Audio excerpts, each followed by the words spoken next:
നമസ്കാരം. ഇന്ന് നമ്മൾ സംസാരിക്കുന്നത് പ്രകടന പത്രികയെക്കുറിച്ചാണ്. പ്രകടന പത്രിക എന്ന് പറയുമ്പോൾ നമുക്കെല്ലാവർക്കും അറിയാം, തെരഞ്ഞെടുപ്പ് വരുമ്പോൾ ഓരോ പാർട്ടിക്കാരും അവരെ ജയിപ്പിച്ചാൽ അവരെന്തൊക്കെ ചെയ്യും എന്ന് ജനങ്ങളുടെ മുമ്പിൽ എഴുതി വെക്കുന്ന അല്ലെങ്കിൽ പേപ്പറിൽ പരസ്യം ചെയ്യുന്ന കാര്യങ്ങളാണ് പ്രകടന പത്രിക. ഈ പ്രകടന പത്രികയിൽ ഒരുപാട് നല്ല നല്ല കാര്യങ്ങൾ എല്ലാ പാർട്ടിക്കാരും എഴുതി വയ്ക്കും. ഇപ്പോൾ ഇടതുപക്ഷം ഒരു പ്രകടന പത്രിക ഇറക്കുമ്പോൾ അതിനേക്കാളും കുറച്ചുകൂടി മെച്ചപ്പെട്ട ഒരു പ്രകടന പത്രിക അടുത്ത പാർട്ടി ഇറക്കും. അതിനേക്കാളും കുറച്ചുകൂടി മെച്ചപ്പെട്ടൊരു പ്രകടന പത്രിക അടുത്ത പാർട്ടിക്കാർ ഇറക്കും.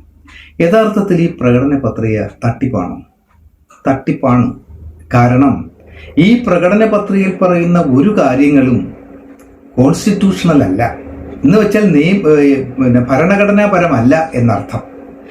ഭരണഘടനാപരമായിട്ടുള്ള കാര്യങ്ങളാണെങ്കിൽ ഈ പ്രകടന പത്രികയിൽ പറയുന്ന കാര്യങ്ങൾ ഏതു പാർട്ടി അധികാരത്തിൽ വന്നാലും അവർ ഇറക്കിയിട്ടുള്ള പ്രകടന പത്രികയിൽ പറയുന്ന കാര്യങ്ങൾ നമുക്ക് കോടതി മുഖേനയെങ്കിലും നടപ്പിലാക്കാൻ പറ്റും.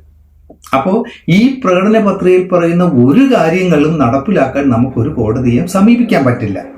ഇത് നമ്മളെ പറ്റിക്കാൻ വേണ്ടി ഞങ്ങൾ അത് ചെയ്യും ഇത് ചെയ്യും എന്നൊക്കെ പറഞ്ഞ് ജനങ്ങളെ വോട്ട് പിടിക്കാൻ വേണ്ടി മാത്രം ഇറക്കുന്ന ചില സംവിധാനങ്ങളാണ് ഈ പ്രകടന പത്രികയിൽ പറയുന്ന കാര്യങ്ങൾ.